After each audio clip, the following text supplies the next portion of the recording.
Magandang araw mga bata! Nasa panghuling aralin na tayo ng inyong module para sa ikalawang markahan. Pag-uusapan natin ang pagbibigay ng multiplication facts para sa bilang ng 1 hanggang 10. Simulan na natin. Pagmasdan ang nasa larawan. Ilan kayang hanay ng bayabas ang nasa larawan?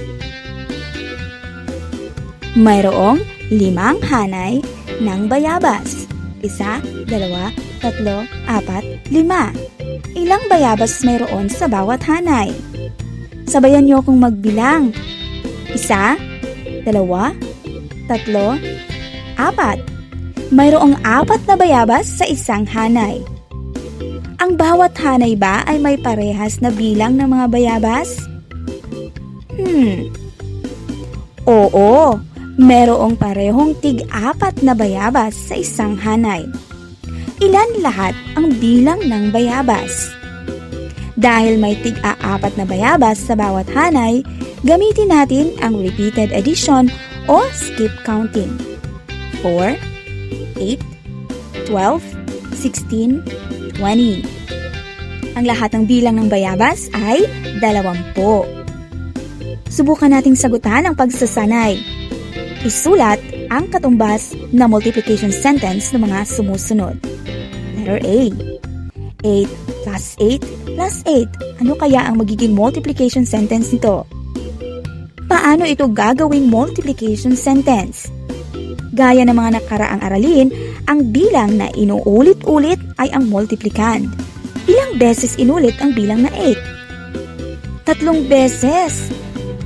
Ang sagot ay 3 groups of 8 or 3 times 8. Ito ang wastong multiplication base sa addition sentence na ibinigay. Letter B. 10 plus 10 plus 10 plus 10 plus 10. Ano kaya ang magiging multiplication sentence nito? Ilang grupo ng 10 ang nakikita ninyo? 5. Tama. Anong bilang naman ang paulit-ulit na isinulat? Ang bilang na 10.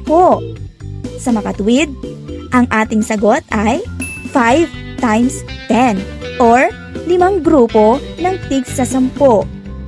Mahusay. Letter C. 5 plus 5 plus 5 plus 5 plus 5 plus 5 is equal to, ito ang binigay na addition sentence. Gagawin natin itong multiplication sentence.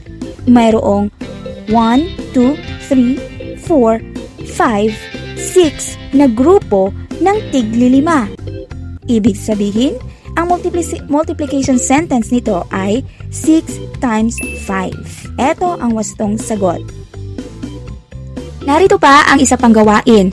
Komplituhin ang sumusunod na pamilang na pangungusap. Number 1. 5 times blank equals 50. Anong bilang kaya ang ilalagay natin sa patlang upang makabuo tayo ng multiplication sentence?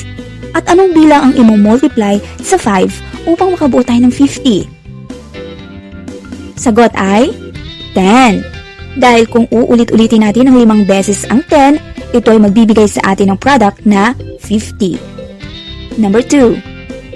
10 times 8 equals blank. Kung uulitin natin ang 8 ng 10 beses, ano kaya ang magiging sagot? 80. Tumpak. Number 3. 3 times blank equals 12. Anong bilang naman ang nawala at dapat na ilagay sa patlang upang makabuo tayo ng 12? Subukan nga natin ang 5. Ulitin natin ang 3 beses ang 5. 5, 10, 15. Hindi natin nakuha ang tamang sagot. Subukan natin muli. Subukan natin ang bilang na 4. 4 plus 4, 8. Isang beses na lang. Kung ang 8 ay dadagdagan natin ng isa pang 4, sagot ay 8, 9, 10, 11, 12. Ang wastong sagot ay 4. 3 times 4 equals 12. Number 4. 7 times 5 is equal to blank. Ulitin natin ang 5 ng 5 beses. 5 plus plus 5, 10. Dagdagan pa ng 5, 15. Plus 5, 20. Plus 5, 25. Plus 5, 30. Isang beses na lang makukompleto na natin ang 7. 30 plus 5 equals 31, 32, 33, 34, 35. 7 times 5 is equal to 35. Para naman sa panghuling gawain ay pag-aralan ang table at isulat ang tamang sagot. Mas mainam at mas madali kung maisaulo mo ang table of multiplication. Kung sakaling hindi mo pa ito kabisado, maaari mong gamitin ang skip counting o ang repeated addition upang makuha ang wastong sagot. Simulan na natin. Number 1. 2 times 3. 2 times 3. Ulitin ng 2 beses ang 3. Ano ang magiging sagot? 3 plus 3, 6. Sagot ay 6. Next, 2 times 5. Dalawang grupo ng 5. 5 plus 5 is equal to 10. Tama. Next, 2 times 7. Uulitin daw natin ang 7 ng 2 beses. Kung ang 7 dadagdagan ng 7, ano kaya ang magiging sagot? 7, 8, 9, 10, 11, 12, 13, 14. Ang tamang sagot ay 14. Dumako naman tayo sa 4. 4 times 3. Ang 3 ay uulit-ulitin daw natin ng 4 na beses. 3 plus 3 plus 3 plus 3. Ano kaya ang magiging sagot? Ang sagot ay 12. 3 plus 3, 6 plus 3, 9. Dadagdagan pa ng 3, 12. Next is 4 times 5. Ulitin ng 4 na beses ang 5. 5, 10, 15, 20. Ang sagot ay 20. 4 times 5 equals 20. Next is 4 times 7. Ayun. Uulitin daw natin ang 7 ng 4 na beses. 7 plus 7, 14. Dagdagan pa ng 7, 21. 21 plus 7. 21, 22, 23, 24, 25, 26, 27, 28.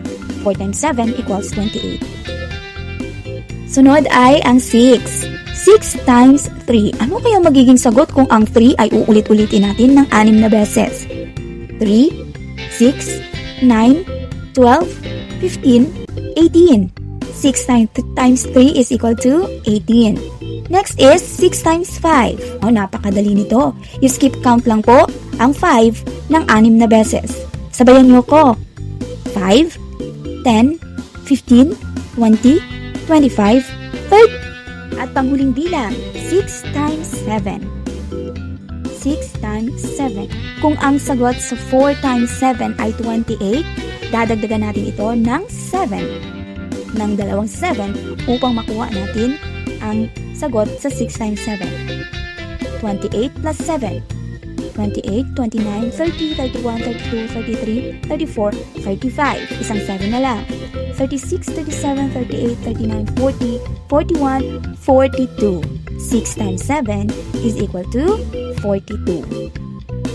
Tandaan po na ang multiplier, yun ang bilang ng grupo o set. At ang multiplicand naman, ito yung bilang kung ilang beses mo idadagdag. Ang sagot naman sa multiplication ay tinatawag nating product. Sana ay may natutunan ka sa ating aralin ngayon. Hanggang dito na lang. Paalam!